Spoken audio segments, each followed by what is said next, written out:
So story sourcing is knowing that you're in a story. Mm. And boy, when you know you're in a story, I have a story inventory. Again, I'm a nerd, so I have an Excel spreadsheet with stories listed on them.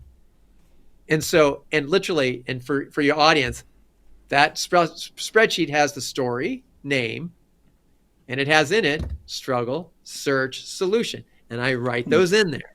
And it's a story inventory. And when I'm asked to do something big, I look at the story inventory and go like, what story would be relevant for this group? Okay, so people go like, you're such a natural storyteller. It's like, oh no, I'm a story crafter because I literally think about what story is relevant. I think about that ahead of time. Yeah, some stories are extemporaneous. Some stories I do from the Mm-hmm. hip. But a lot of my stories are off that inventory, and I think about that ahead of time.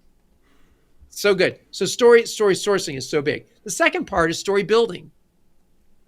So story building is what I just described too. It's like if I know that I'm in a story, then the story build is the simplest form of that is write down the story. What's the theme?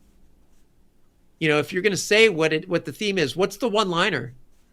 And maybe the one liner from the story from my grandson Eli is, I want to make it worth it. Mm-hmm. What a great story title. But then what's the struggle, search, and solution? And fill that in. That's story building at plus form. And then now that you've done the story sourcing, you've done the story building, now you're ready to tell the story.